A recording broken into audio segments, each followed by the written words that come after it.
Karino nang tawise sida.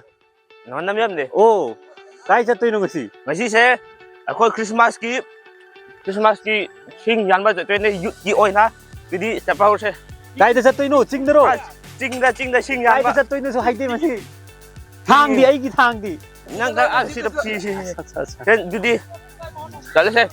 Okay, chache. Lao dinaro. So high I'm hypnotized. What's up is down, what's left is right. Chasing stars and holding you.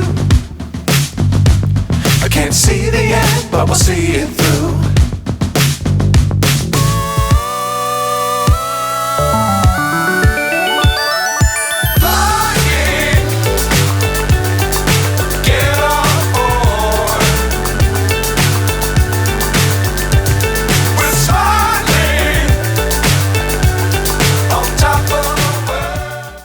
Rồi, xí phao trống mà ngắm đâm ra. As. Hindi ludo ini camera ka. Thế sirom này ngồi sirom đó xe. Thế vật thủ đây xe arom đó chú. Nga dám lấy mình này. Rồi, inaro itung inaro. Đó xe. Thỉnh cái mi đi. Giờ rong thân này.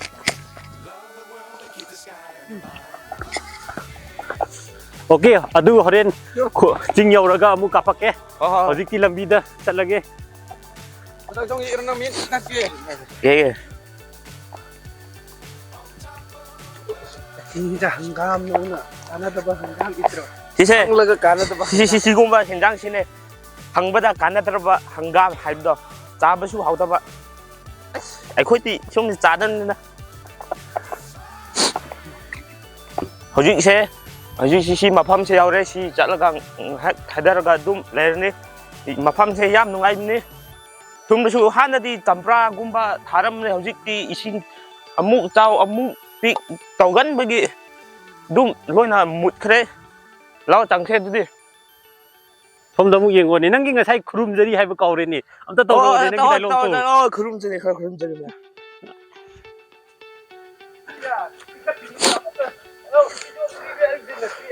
digo se si episode 4 ne ko ama phamda arom da shirom di janna di udre Apple gumba, champra gumba, keno gumba, lapoi gumba loin tham ne.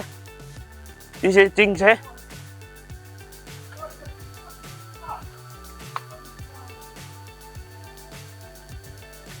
Dorong silam bi se shrom da oina chakra. Ai di shrom da chachera hai na khan ne. Lo inaro tam na. Tam ta cha se. Ne.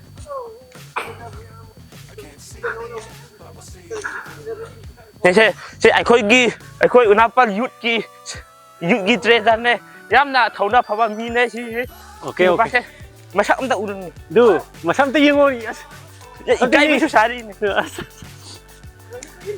thade dro adu Lenin ki patient number 1 sin ka kana si Lenin patient number 1 nang na Lenin patient number 1 ai đi ao de ta se mà pham yau jare khôi sin yan kan bong mà pham se lao hau se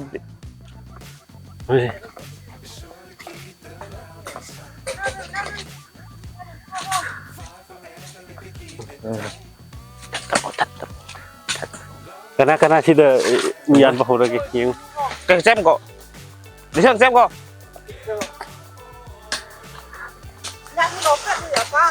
nó chuẩn đi chứ uyan bahura de arom cái xem kok xem balik rokai xem tuyên lệ Lấy nắc mua. tuyên lệ ui Pileco. cái xem về rồi Rồi. cái đây nó arom ra xe arom đã arom đi pak kai ka xem ha arom đi anh ngã ta lệ bạn ngang khá là bấm một phong đã chạy xe nang na sak su khayeng sin ne nang udre ne ngasi di hazabado wa long no bado asiyai ne im Saman bana ya. Dre mình phải trong anh này ngày xí Unapal cái sinh cộng bên mình sẽ cái gì Gari khan ngani nungai ba phawi duga sumaina resara sumaina haisara 크리스마스 역살락부기시 누가이브라지. दुखक तो सुनते दा अदि सिनो अमगमा दुगा याम खोय जे खोय लोइमा पुन्ना थुमिन बदा थमोय चांगना लापीबगी यामना थागतचरी याम नुगाइजरे दीदी हमना मुगा चखि ल चसे long run What's up is down, what's left is right. Chasing stars and holding you. I can't see the end, but we'll see it through.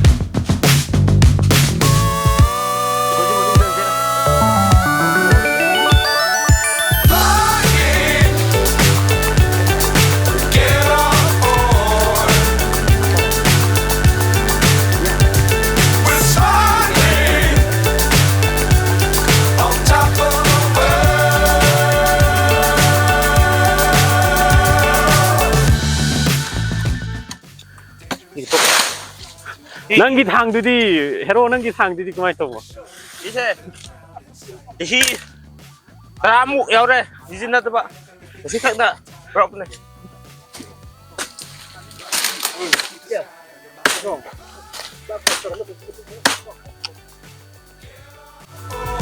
인터뷰만 넣어 하자 인터뷰만 하더라.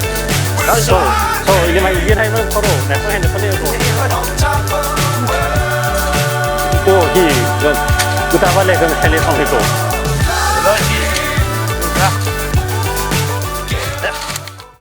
weni kan kho yut thing tu hi im na khal yam tho huyam huimam hui kum khara na duty na thong shok na thoke hi na nagan chalmang na khuan om chu na chalmang ni ko ha ko apam pam ya ni yo ke hi ko tang ba ke hi ko na kan rulang ke na tuon ke Christmas ko min na rilum nam ditro ako nang ni ko kari lang ni mo Chirstmas yo de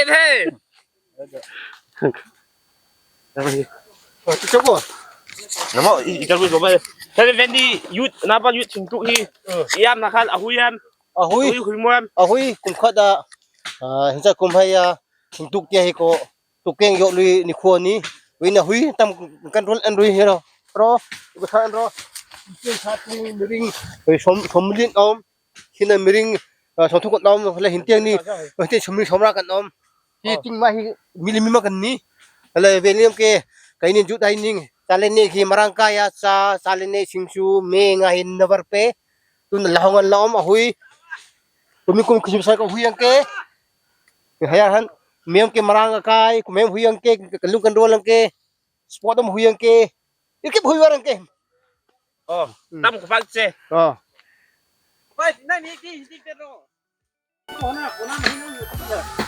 hello Unapal jut into Christmas hanga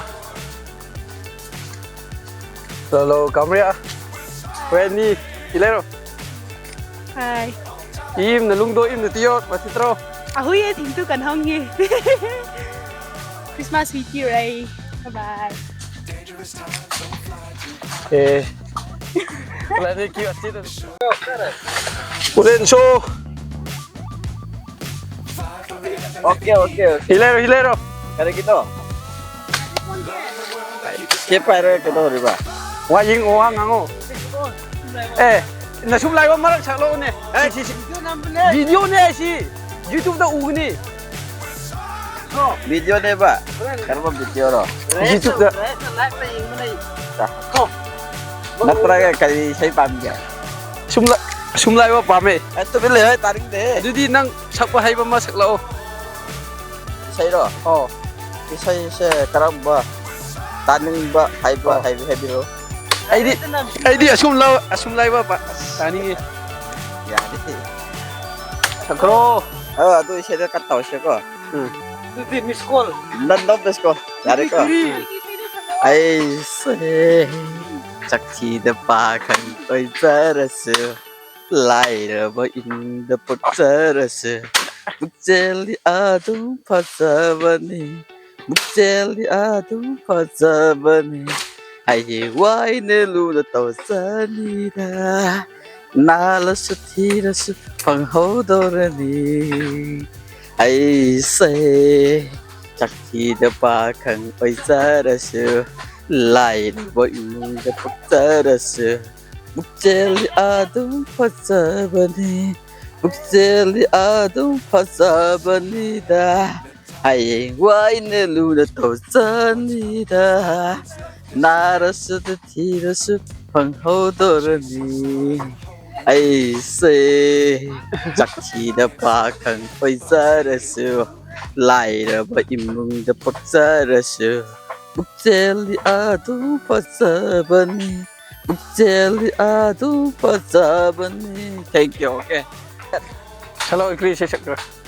ꯈꯨꯠꯆꯥꯏꯒꯤ ꯆꯤꯝꯕꯜꯗꯨꯗ ꯋꯥꯔꯨꯕ ꯁꯝꯂꯥꯡꯗꯨ ꯑꯩꯒꯤ link ꯆꯥꯛꯂꯤꯕ ꯎꯁꯝ ꯑꯩꯗꯤ ꯉꯥꯎꯔꯦ ꯄꯛꯆꯕꯤ ꯅꯪꯒꯤ ꯅꯥꯇꯧꯗ ꯅꯪꯕꯨ ꯑꯩꯅ ꯍꯥꯏꯔꯤꯁꯦ ꯏꯃꯨ ꯂꯩꯀꯥꯏꯒꯤ ꯂꯩꯁꯥꯕꯤ ꯐꯖꯩ ꯈꯟꯅ ꯌꯦꯡꯅꯨꯔꯕꯅꯤ ꯌꯦꯡꯅꯨꯔꯒ ꯑꯁꯨꯝꯅ ꯉꯥꯎꯍꯜꯂꯦ ꯅꯪꯁꯨ ꯑꯩꯈꯣꯏꯗ ꯂꯩꯔꯁꯦ ꯅꯪꯕꯨ ꯑꯩꯅ ꯄꯥꯝꯂꯛꯂꯦ ꯈꯨꯠꯁꯥꯏꯒꯤ ꯆꯤꯝꯕꯜꯗꯨꯗ ꯋꯥꯔꯧꯕ ꯁꯝꯂꯥꯡꯗꯨ ꯑꯩꯒꯤ ꯆꯥꯛꯄ ꯎꯁꯝ ꯑꯩꯗꯤ ꯉꯥꯎꯔꯦ Oh, yeah. ꯄꯛꯆꯕꯤ ꯅꯪꯒꯤ ꯅꯥꯇꯧꯗ ꯅꯪꯕꯨ ꯑꯩꯅ ꯍꯥꯏꯔꯤꯁꯦ ꯆꯤꯝꯕ ꯂꯩꯀꯥꯏꯒꯤ ꯂꯩꯁꯥꯕꯤ Yare. Okay.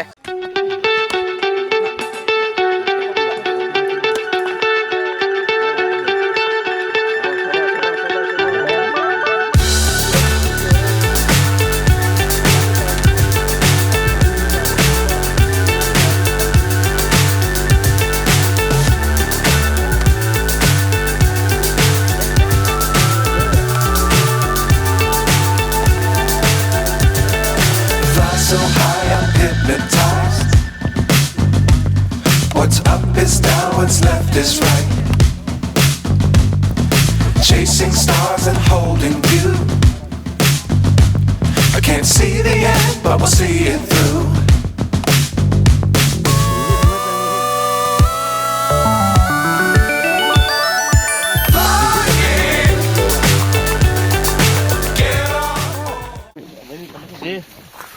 ꯍꯧꯖꯤꯛꯇꯤ ꯎ ꯍꯣꯟꯕ ꯂꯣꯏꯔꯕꯣ ꯂꯣꯏꯗ꯭ꯔꯦ ꯍꯥꯞꯇ ꯉꯥꯏꯔꯦ ꯂꯣꯏꯒꯤꯗꯤ ꯇꯧꯔꯦ ꯁꯤ ꯂꯣꯏꯔꯒ ꯇꯨꯔꯦꯟꯗ ꯀꯩꯅꯣ ꯑꯆꯥ ꯑꯊꯛꯀꯨꯝꯕ ꯔꯤꯐ꯭ꯔꯦꯁꯃꯦꯟ ꯈꯔ ꯆꯥꯒꯅꯤ ꯑꯗꯨꯗ ꯑꯃꯨꯛꯀ ꯄꯨꯁꯤꯜꯂꯛꯀꯦ ꯍꯣꯏ ꯋꯥꯕ꯭ꯔꯣ ꯋꯥꯗꯦꯗ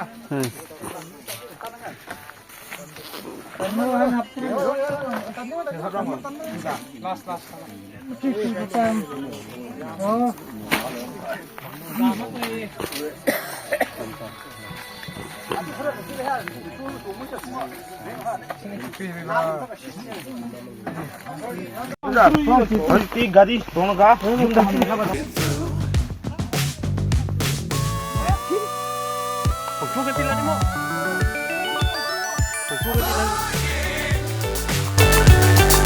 Get on board. We're smiling on top of the world. hindi duro yan eh Hindi ka iiwati mo. Okay, hayro. ate ꯑꯔꯣꯝꯗ ꯃꯣꯔꯦ ꯆꯠꯐꯝ ꯂꯝꯕꯤ ꯂꯩꯔꯦ ꯁꯤꯗ ꯈꯨꯗꯤꯡꯃꯨꯡꯒꯤ ꯆꯩꯔꯥꯎꯒꯤ ꯈꯨꯟ ꯂꯩꯔꯦ ꯃꯥꯂꯦ school ꯅꯨꯄꯥꯁꯤꯗꯤ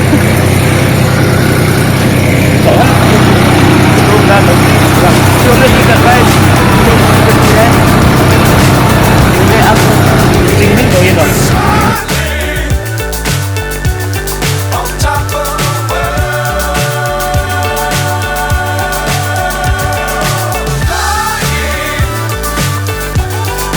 Get on board.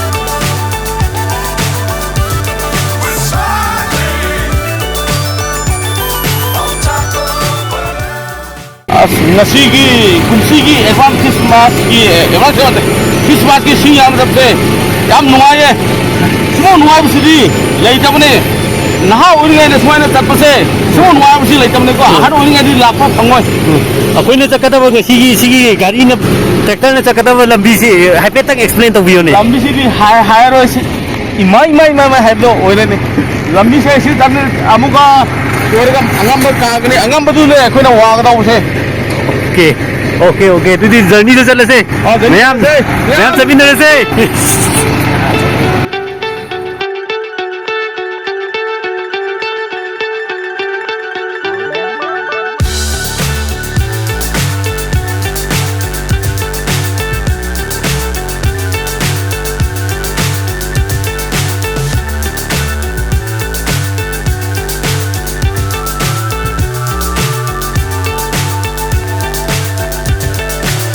So high I'm hypnotized.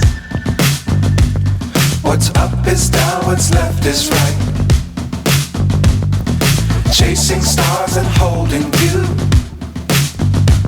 I can't see the end, but we'll see it through. ꯖꯔꯅꯤꯁꯦ ꯅꯨꯡꯉꯥꯏꯕꯅꯤ ꯑꯗꯨꯕꯨ ꯑꯥꯒꯤ ꯖꯔꯅꯤ ꯃꯐꯝꯗꯣ ꯑꯗꯨꯅ ꯈꯔ ꯂꯝꯕꯤꯗꯣ ꯈꯔ ꯅꯨꯡꯉꯥꯏꯇꯦ ꯑꯩꯈꯣꯏꯁꯦ ꯈꯨꯟꯗꯤ ꯂꯥꯛꯄꯁꯤ ꯀꯤꯂꯣꯃꯤꯇꯔ 3-4 ꯈꯛꯇꯅꯦꯕ ꯄꯨꯡ 2 ꯆꯪꯒꯅꯤ ꯁꯤ ꯂꯝꯕꯤꯁꯦ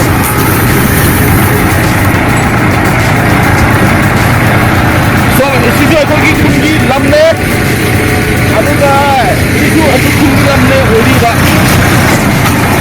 ꯑꯗꯨ ꯑꯩꯈꯣꯏꯁꯦ ꯈꯨꯟꯒꯤ ꯑꯥꯗꯒꯤ ꯑꯗꯨ ꯈ꯭ꯔꯤꯁꯃꯥꯁꯀꯤ ꯁꯤꯡ ꯆꯟꯕ ꯂꯥꯛꯄꯁꯦ ꯌꯥꯝ ꯋꯥꯏꯑꯦꯕ ꯁꯤꯗ ꯇꯥꯒꯗꯧꯕꯅꯦ ꯁ꯭ꯋꯥꯏꯒꯤꯗꯤ ꯀꯔꯝꯕ ꯎ ꯍꯧꯒꯦ ꯁ꯭ꯋꯥꯏꯗ ꯁꯤꯗ ꯎꯇꯥꯟ ꯍꯧꯔꯦ ꯎꯁꯤꯡ ꯍꯧꯔꯦ ꯑꯗꯨꯒ ꯑꯁꯤꯡ ꯎꯗꯣ ꯍꯧꯔꯦ ꯁ꯭ꯋꯥꯏꯗ ꯌꯥꯝ ꯅꯨꯡꯉꯥꯏꯕ ꯃꯐꯝꯅꯦ ꯈꯨꯟ ꯆꯥꯕꯗꯤ ꯌꯥꯝ ꯐꯪꯉꯦ ꯁꯤꯁꯦ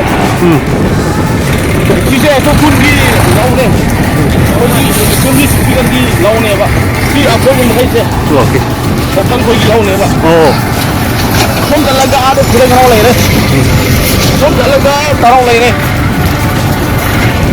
ꯑꯗꯨꯒ ꯑꯥ ꯎꯔꯤꯁꯦ ꯑꯩꯈꯣꯏ ꯈꯨꯟꯒꯤ ꯂꯝꯅꯦꯕ 아기 찡제 ꯆꯤꯡꯁꯦ ꯁꯤꯗ ꯑꯩꯈꯣꯏꯅ ꯆꯤꯡ ꯆꯠꯂ ꯂꯥꯛꯏꯕꯅꯦꯕ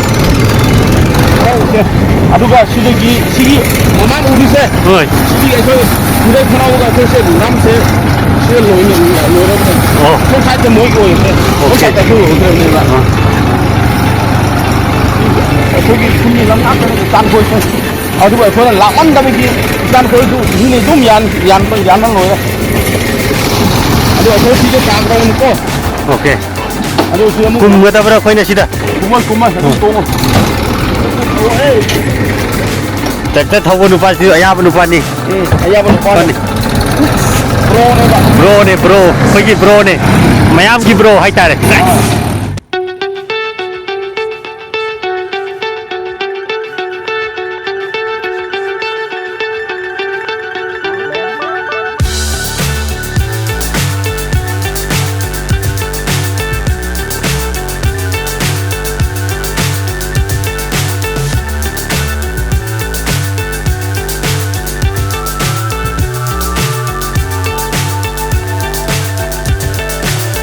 So high I'm hypnotized. What's up is down, what's left is right.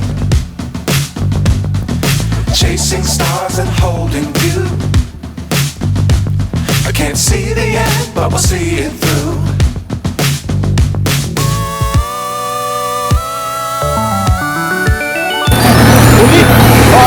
우리 부지나 더 야매 한번 그렇게 부지를 쓰는 더 야매 okay hai 나나부터 24이 자로 24는 인당 더 다르니 25, 26, 27 나가다오세 아니라 진짜 이 많이 홀래 christmas ki hinjang di kari hinjang oidoino 한내 옥내 아주 어느니 okay adudi christmas to muk namjene video se 그거 뭐 남았어 이 람비세 시비에 뭐 안감 모르니 아주 안감 모르네 내가 아는 거 모르고 오네라 그거 말고 람비세 뭐 할까 시비 안감 모네봐 Aku pun ada le tu bu ko ting kau le lambi le.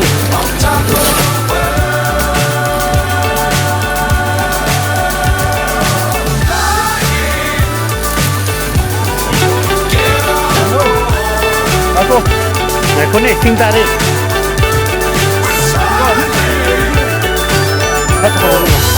Ayo. Ayo.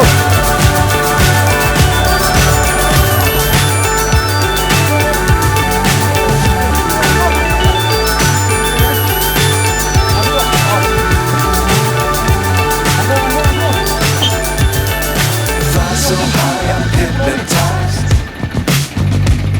What's up is down, what's left is right. Chasing stars and holding you. I can't see the end, but we'll see it through. Una yang ni lagi kok tu.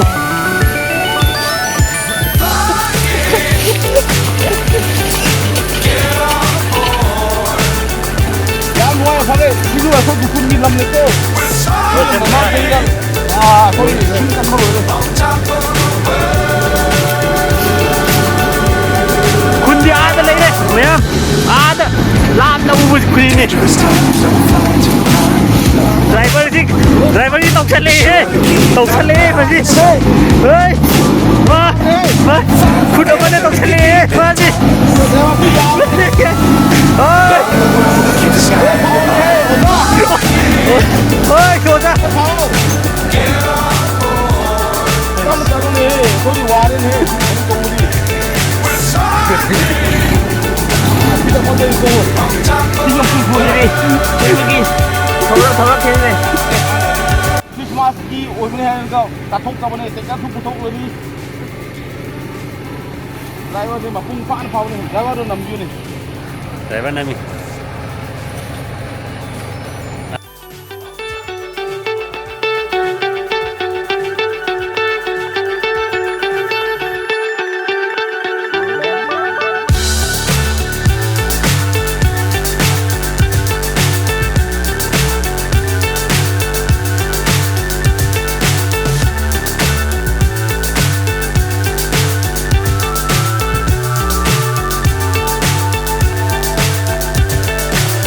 so high, I'm hypnotized. What's up is down, what's left is right. Chasing stars and holding you. Driver is saying, driver over here. Ari angam beri kumla kuche. Imai sor hole hai. Tari. Mai hai bu tari ne. Ngasi se. Driver na ya abhi ki nahi.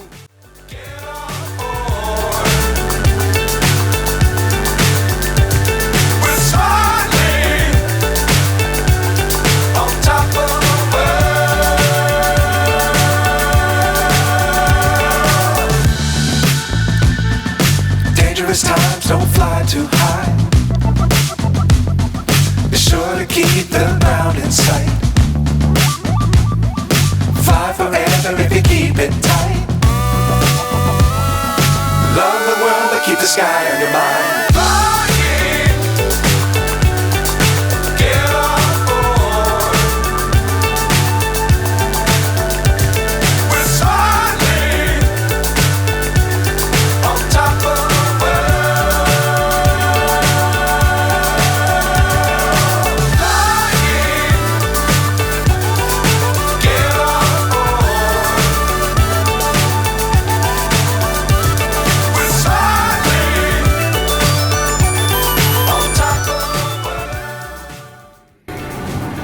Din paka lambi muk lai koila soi terus sini paka lambi muk oi le Wala. Di lambi sini. Gulahin na tadi. Nuai sire.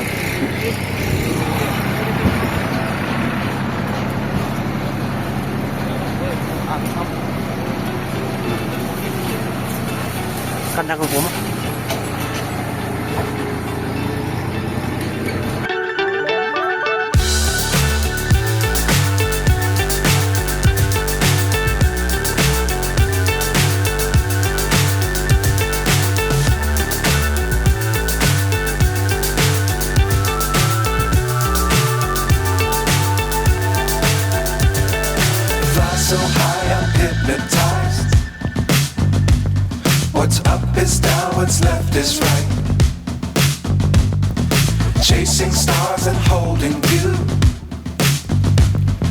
see the end, but we'll see it through.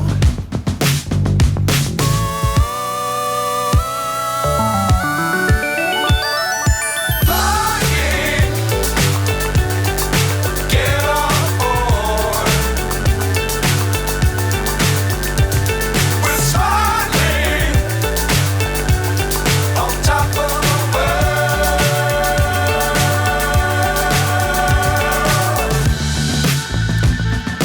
Dangerous times, don't fly too high. Be sure to keep the ground in sight. Đi nổ băng hầu đây, nổ băng mấy em hầu đây.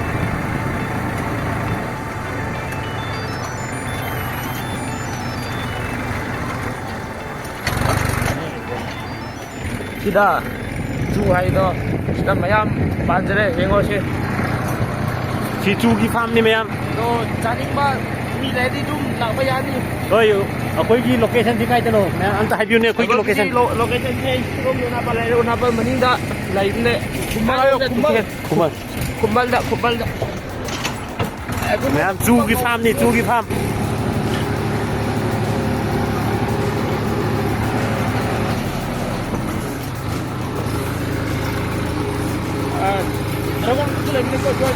Sai the dragon fruit chu ki farm chu lai chu ki farm chu lai loi su na lai bani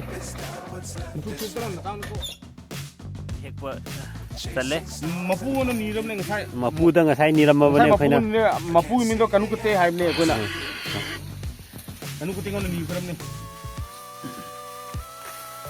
ani hello ani pro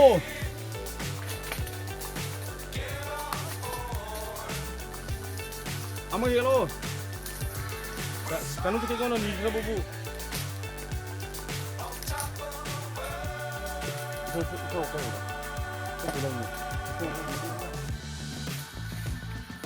Dangerous times, don't fly too high.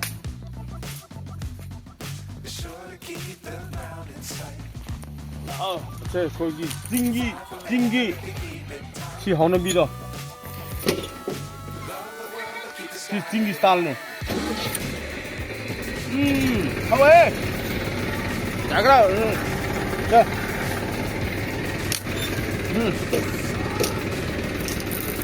네, 징기 스타일네. 네. 이거 아이 자자라게.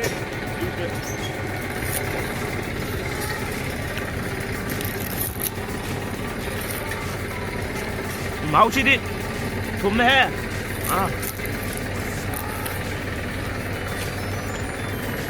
nanti maku kita cari le thôi trắng như khi một trần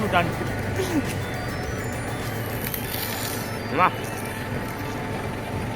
chơi sự thùm này he ê chị đó ra con phụ thành ra chị lấy cho nên dragon fruit ki farm tu sida lai jare koi aur rok re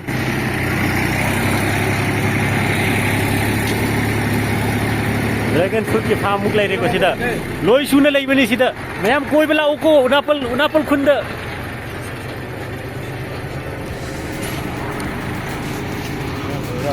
누가 ngày khi giàu ra ngày tăng này có cái nó Apple cái farm thôi em nên đi xuống út ra cái mà sang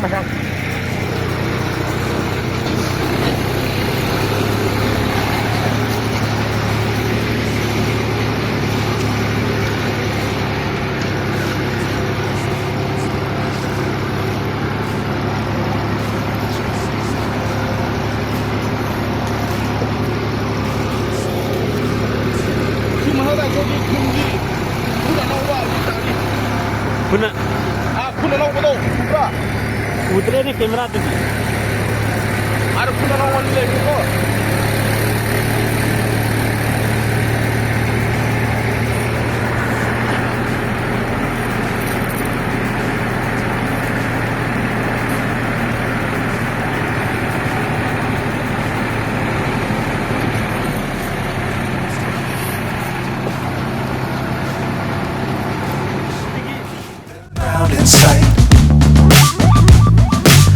forever if you keep it tight.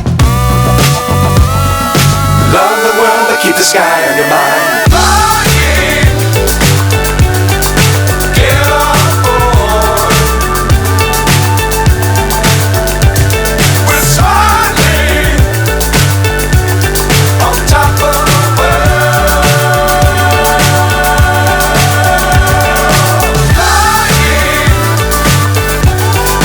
Get on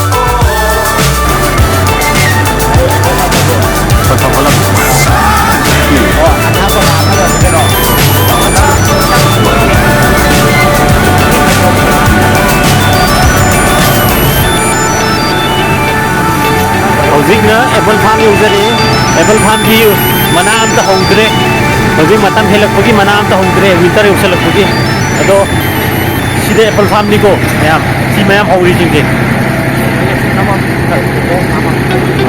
mathak da zum side yongsa mayam zum hore wat te swai ti sana ba thak da bai ya tani mathak da ki hom farm ubro mayam ki hom farm tu legare aja mathak da mayam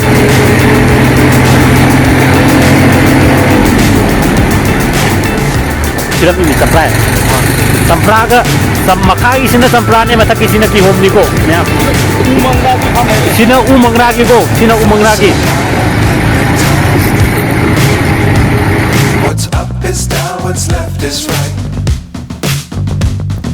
Chasing stars and holding you. I can't see the end, but we'll see it through.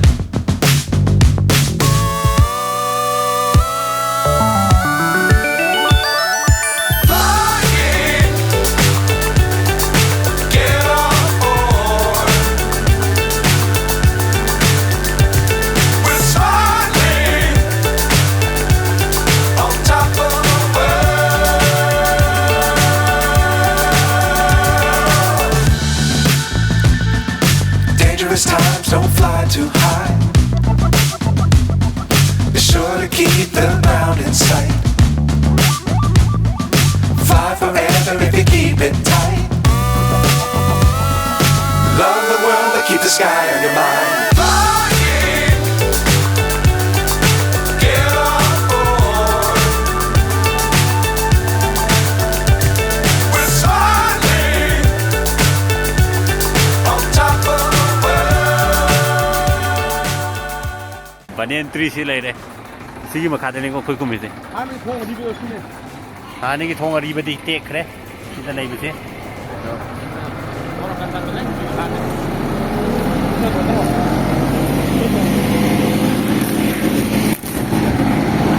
Ada pe talu bukai.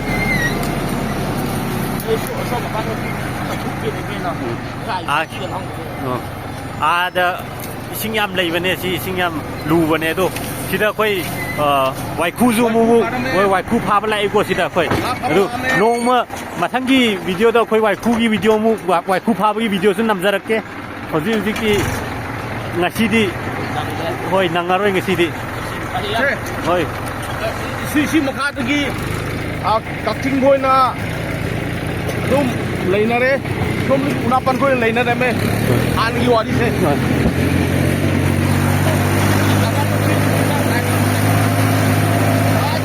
Bazai tauri de. Tau view. Jangan lagi loh. Ini oke. Kita ni dulu pun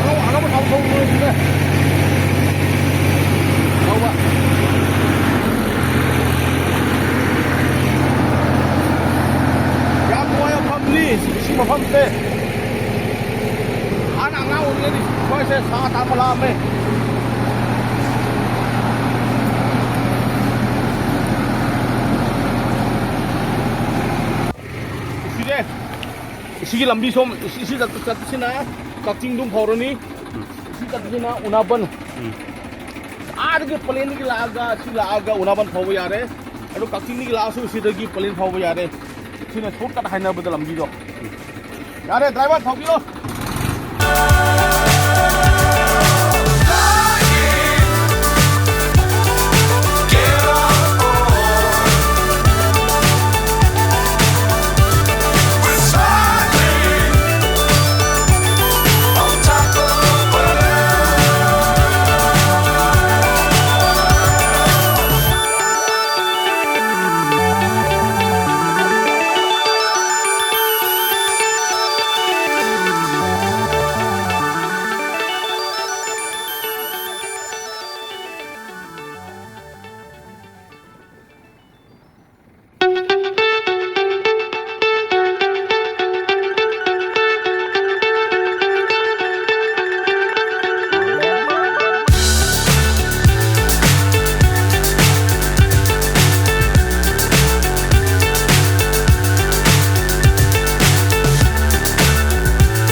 So high, I'm hypnotized.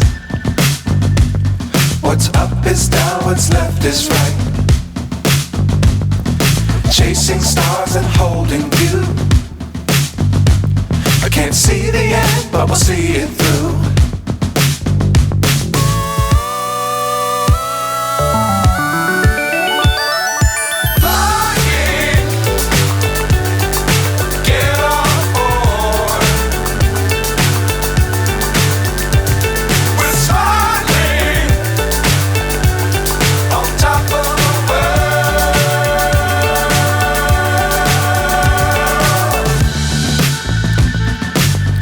Times don't fly too high.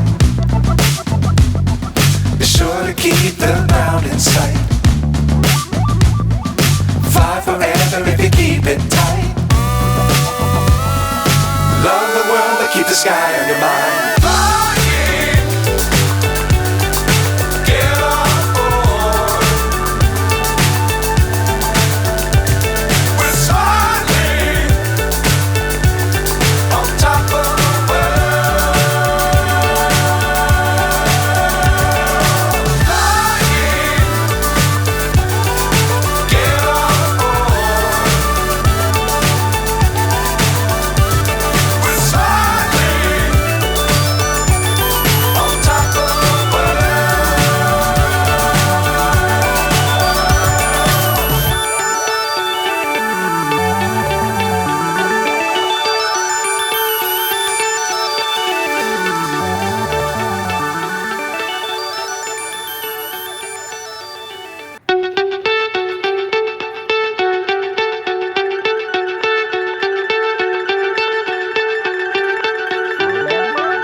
So high, I'm hypnotized. What's up is down, what's left is right. Chasing stars and holding you. I can't see the end, but we'll see it through.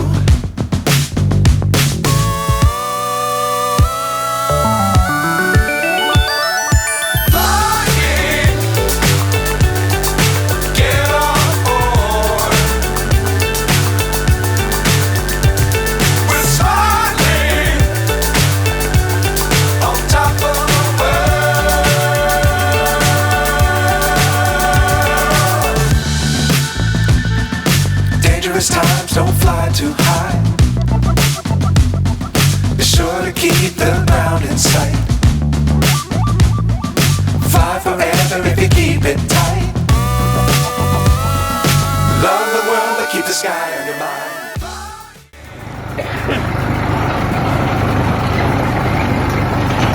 คุณโยกเฉลยเอาดิกติมยามคุณกิจารสิทธิ์เลยเว้ย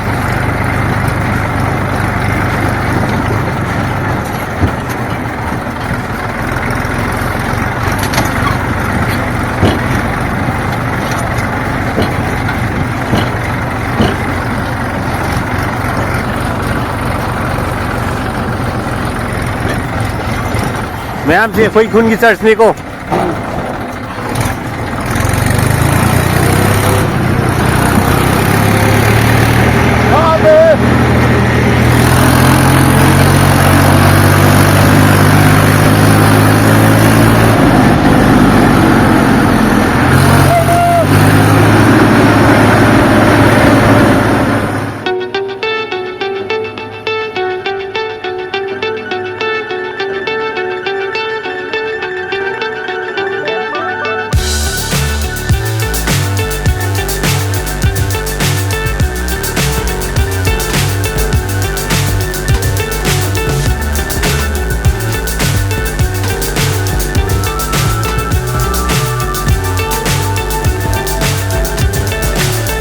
So high, I'm hypnotized. What's up is down, what's left is right. Chasing stars and holding you. I can't see the end, but we'll see it through.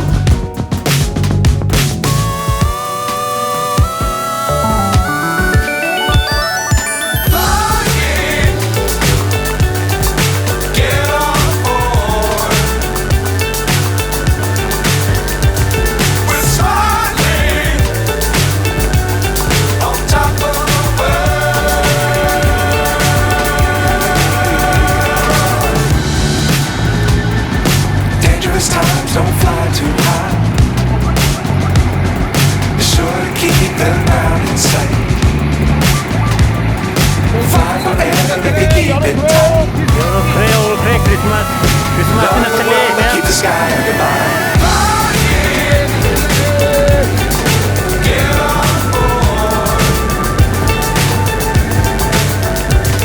We're soaring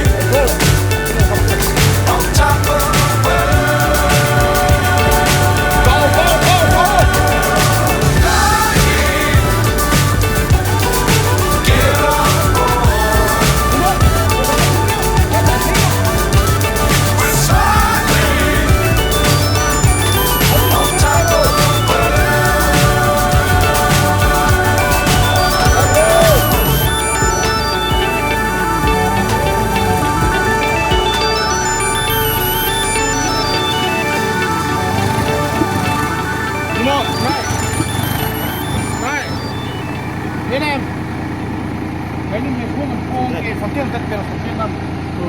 Chok kia, chok kia bu, chok school kia, dia lah chok kiro, mungkin mana?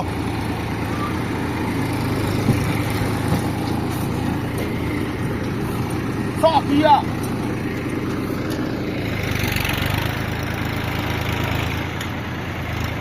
horo, lah chok kiro ro, tak ro, lah chok kiro.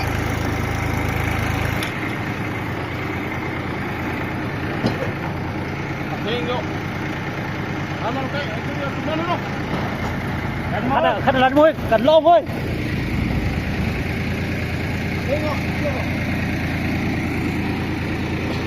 Driver से एक खांगले ने hydraulic से कोई कुमद्रिंग है इधर हो रखे से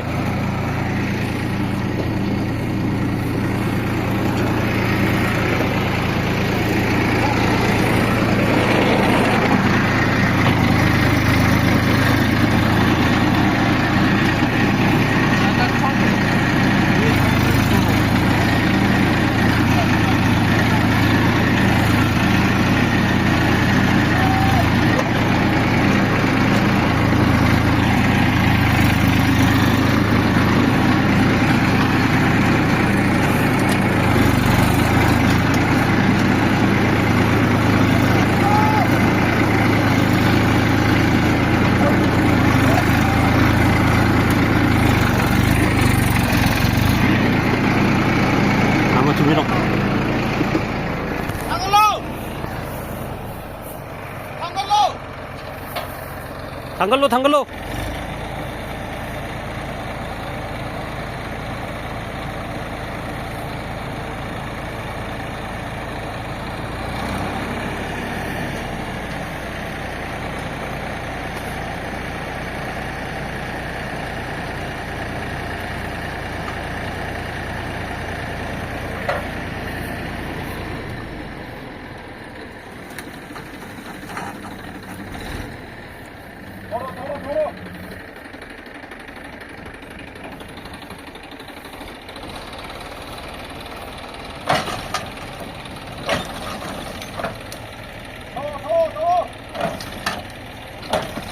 Mamang ta gari le ko. Mamang ta gari le.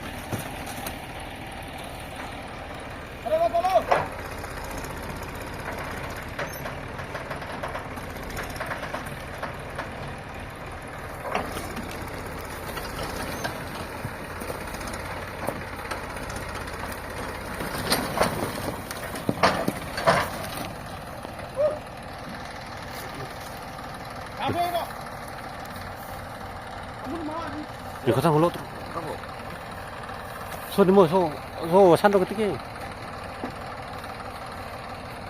이메.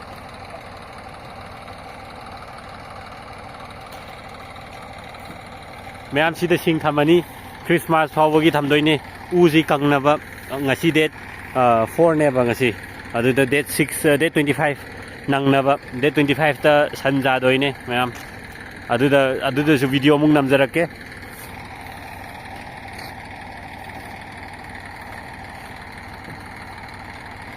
Christmas New Year adaidi youth ki picnic primary angang mayam ki picnic sa ba khotpa women ki picnic sa ba khotpa mayam kona na bagi damak ta sida singsi thamdoine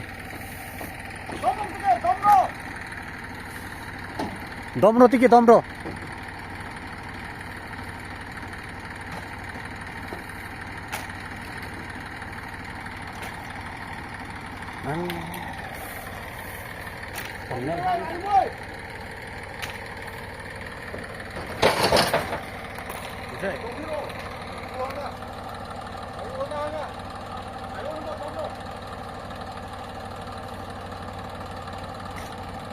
ha akan pala lam ha nem phopi pro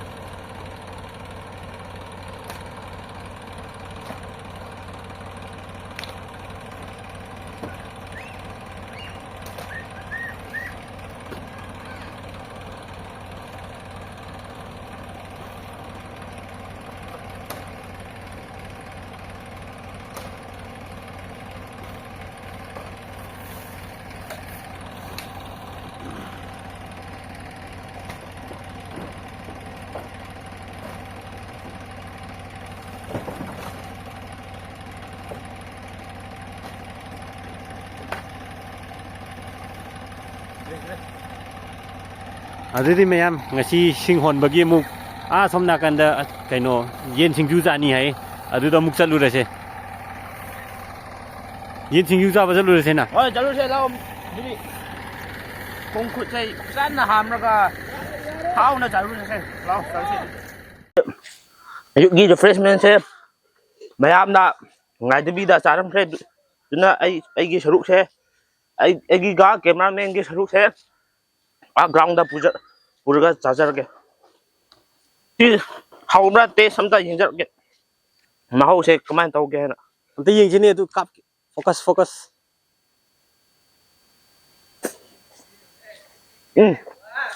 ga ha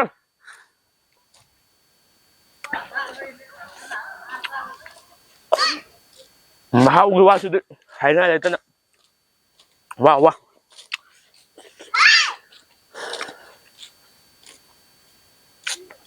bas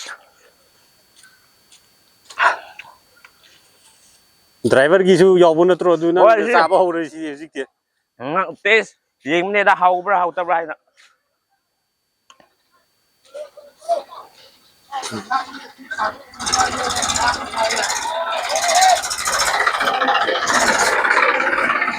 na jangan nang ko hai gun di lu di pai Nam thang okay moi driver ga labor ma se taro hai bro taroi hai ne hau ba ta la si ju nam se ai ga cameraman khak na tar ga ai di sa roi ni kri gi ro ai di sa su sa dana se ta ba du hang oi intian lam ni khatang ha jadi miam si ju se cha ba lo ga video se Và đầm đum rồi xin ra ghép đó mà thằng video đã vài khu phá ba video đã múc ạ thì nó sẽ